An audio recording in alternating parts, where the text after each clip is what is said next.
آسمان و زمین یعنی کل عالم کو پیدا فرما دیا تو خلق عالم کے بعد اللہ تعالیٰ نے عرش پر مستوی ہو گیا. آیت میں ثم استوى علی العرش، عرش پر جلوہ افروز ہو جانا یا ٹھہر جانا اس سے مطلب ہوا، اس سے مراد ہوا، جس کے مفہوم اور جو مطلب ہے وہ یہ نکلتے ہیں کہ اللہ تعالیٰ جو ہے اس سے انسانی حواس اس چیز کی پرسپشن نہیں کر سکتے، اس چیز کا ادراک نہیں کر سکتے کہ ہم اس چیز کے بارے میں سوچ نہیں سکتے کہ اللہ تعالیٰ نے کس طریقے سے اس پہ جلوہ افروز ہوئے. اور عرش سے مانی تخت کے بھی ہیں، بلند مقام کے بھی ہیں اور ٹھہرنے کے بھی ہیں. تو اللہ تعالیٰ کے تخت، یہاں عرش سے مراد بعض مفسرین کے مطابق یہاں پہ عرش سے مراد مستوی ٹھہرنا یا پھر تخت کے ہونا پہ بھی ہے جہاں پہ اللہ تعالیٰ جلوہ افروز ہے. لیکن واللہ اعلم بالصواب، اللہ تعالیٰ اس چیز کو زیادہ جانتا ہے. ادعوا ربکم تضرعا وخفیا انہ لا يحب المعتدین، اپنے رب کو پکاریے گڑ گڑا کے، عاجزی کے ساتھ، آہستہ آہستہ، بے شک وہ ان لوگوں کو دوست نہیں رکھتا جو حد سے زیادہ بڑھ جانے والے ہیں. آپ نے جب بھی اپنے رب سے دعا کرنی ہے عاجزی کے ساتھ، انکساری کے ساتھ، چپ کے، اور جو حد سے بڑھ جانے والے ہیں اللہ تعالیٰ ان کو پسند نہیں کرتے. جب آپ اللہ تعالیٰ سے دعا کرتے ہیں، گزشتہ آیات میں یہ بھی ڈسکس کیا گیا تھا کہ آسمان زمین کائنات سب کا بنانے والا اللہ تعالیٰ ہے، اور ساتھ ہی ان آیات میں بتایا جا رہا ہے کہ جب آپ نے اللہ تعالیٰ کے سامنے دعا کرنی ہے گڑ گڑا کے، نہایت عاجزی کے ساتھ دعا کرنی ہے. لفظ دعا عربی زبان میں کسی حاجت روائی کے لیے پکارنے کو کہتے ہیں. کسی چیز کو مانگنا، طلب کرنا، حاجات جو ہے وہ تمام کی تمام تر حاجات مانگنا ہے تو اللہ سے مانگیے. ہر چیز کا دینے والا، ہر چیز کا بنانے والا، ہر طرح کی کامیابی دینے والا، ہر طرح کا رزق دینے والا، ہر چیز سے نوازنے والی ذات اللہ رب العزت کی ہے اور صرف اسی سے مانگیے. یہاں پہ دعا کے دو اہم آداب ذکر کیے گئے ہیں. ادعو یعنی پکاریے اپنے رب کو اپنی حاجات کے لیے. ادعو آداب میں آ رہا ہے تضرعا وخفیا، انکساری کے ساتھ، عاجزی کے ساتھ. دیکھیے اس کی ایک چھوٹی سی میں آپ کو ایگزامپل دیتی ہوں، ریئل لائف ایگزامپل. جب ہمیں اپنے پیرنٹس سے کوئی چیز چاہیے ہوتی ہے نا، اگر ہم ایسے کہ دیں، ہمیں فوراً دیں، ایسی تو کبھی نہیں ملنے والی چیز، بلکہ تھپڑ ہی پڑے گا کہ اتنی مجال تمہاری، اتنی بدتمیزی سے بات کر رہی ہو. اگر ہم معاذ اللہ ایسے کہہ سکتے ہیں اللہ تعالیٰ سے مجھے تو یہ چاہیے ہی چاہیے، ایسے نہیں کہہ سکتے ہم اللہ تعالیٰ سے. ہمیں جب اپنے والدین سے یا کسی بھی ایسے ہمیں کسی سے کچھ منوانا ہوتا ہے نا، ہمارا باس ہے، ہمارے والدین ہیں یا ہمارے کوئی بڑے ہیں، ہم ان سے جتنی رسپیکٹ کے ساتھ بات کریں گے، جتنی ہم ان کے ساتھ لاڈ پیار کرنا شروع کر دیتے ہیں، ان کے ساتھ لاڈیاں شروع کر دیتے ہیں.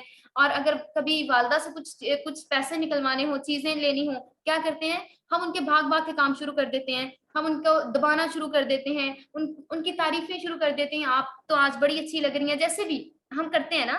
تو اب اس میں بھی یہ بات کی جا رہی ہے کہ اگر اللہ سے آپ مانگنا چاہتے ہیں، آپ چاہتے ہیں کہ اللہ تعالیٰ آپ کی تمام دعاؤں کو قبول کر لے، پھر آپ نے کیا کرنا ہے؟ سب سے پہلے اللہ کی تعریف کرنی ہے.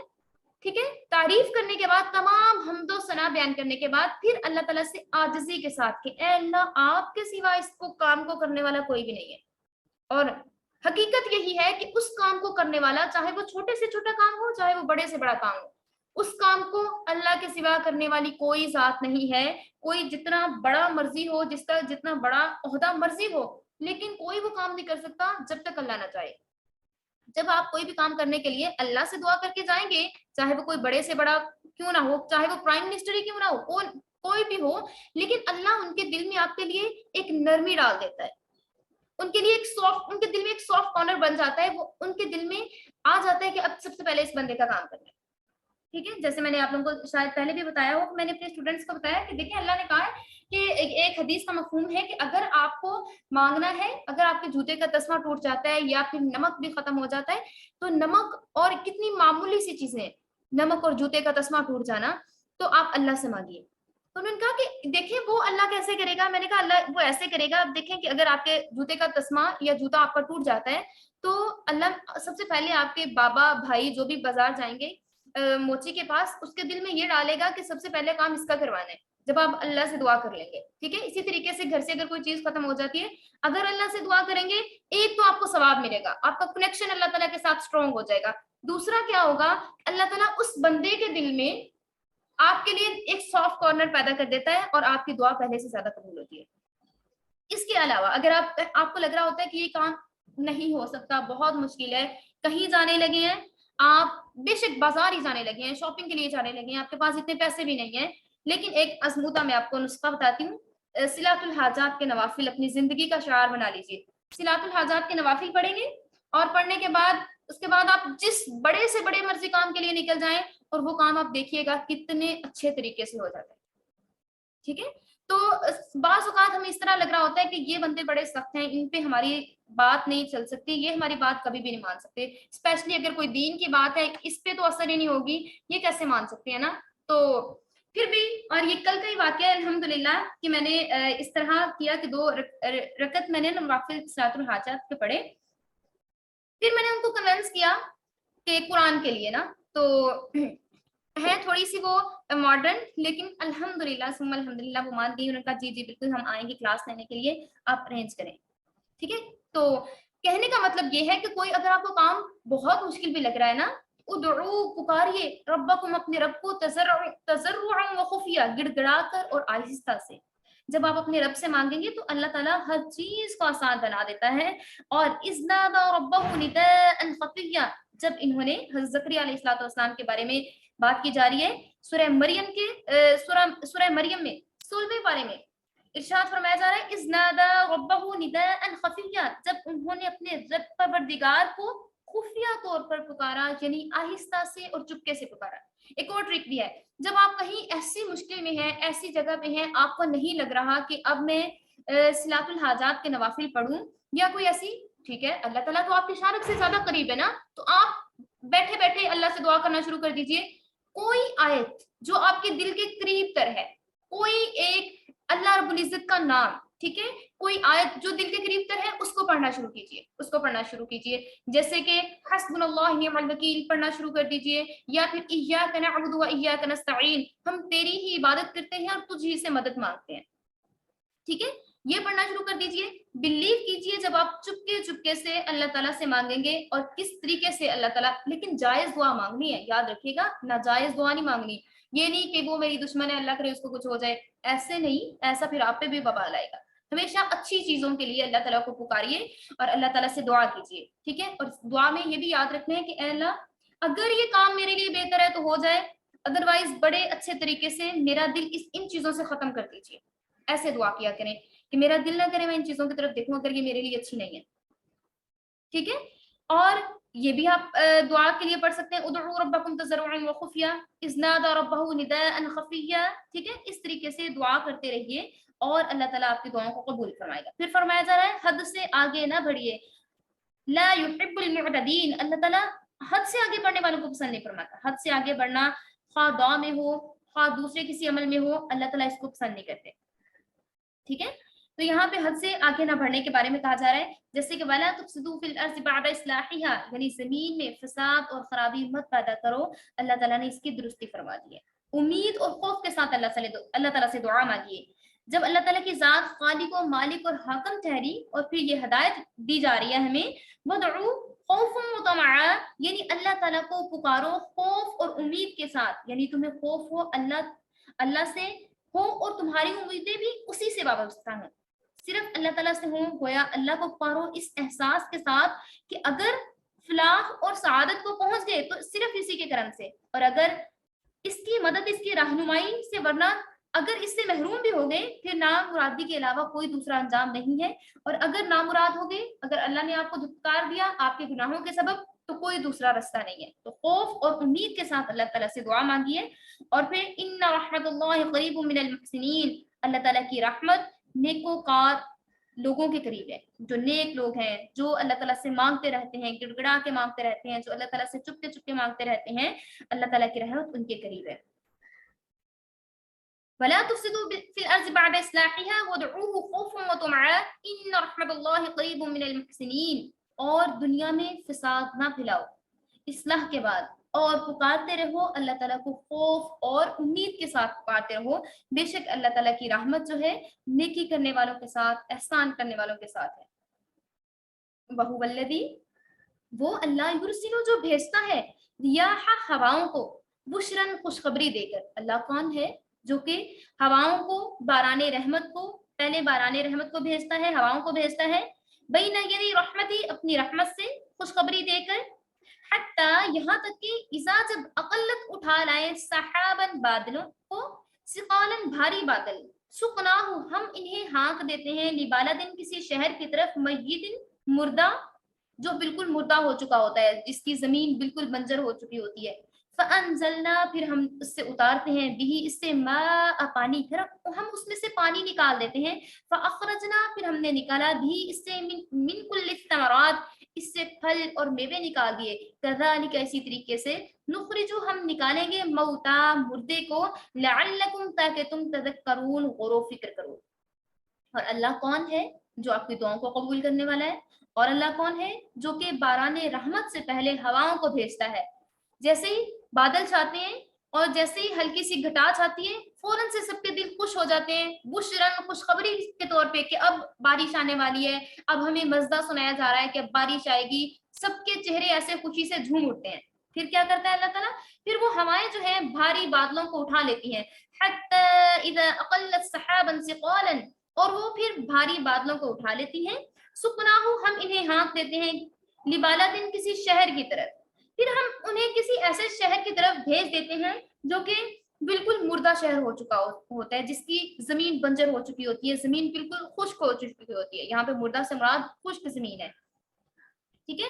پھر ہم اس میں سے بادلوں میں سے پانی کو نکالتے ہیں اور پانی زمین پر پڑتا ہے اور اس میں سے ہر قسم کے پھل اور اناج نکلتے ہیں، اور اسی طریقے سے اللہ تعالیٰ آپ کو اگزامپل دے رہے ہیں مرنے کے بعد دوبارہ کس طریقے سے مردوں کو زندہ کیا جائے گا۔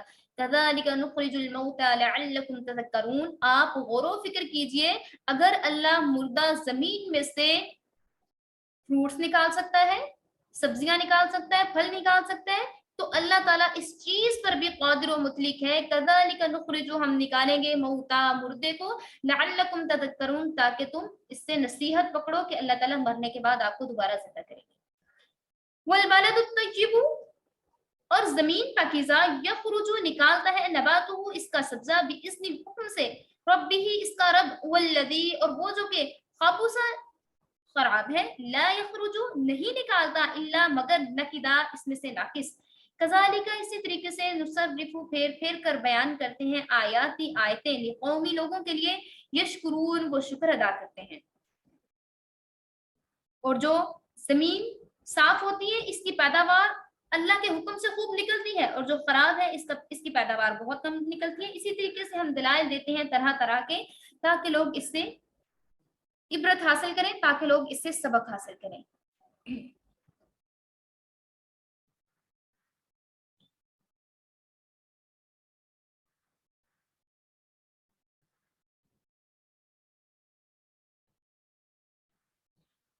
وآخر الدعوانا ان الحمد للہ رب العالمین، اللہ رب العزت سے دعا ہے جو پڑھا ہے اس پہ ہمیں صحیح سے عمل کرنے کی توفیق عطا فرمائے، اور اللہ تعالیٰ قرآنی ہدایات جو کہ مسئلے باران رحمت کے ہیں ان سے ہمارے دلوں کو زندہ فرما دے، اور ہماری روحوں کو سرسبز و شاداب فرما دے، اور ہمیں ایمان حقیقی، اپنی اطاعت و عبادت، حسن اخلاق، نیک سیرت کا حامل بنا دے، اور اللہ تعالیٰ ہمیں اپنی صلاحیتوں کو صحیح کاموں میں استعمال کرنے کی توفیق عطا فرمائے۔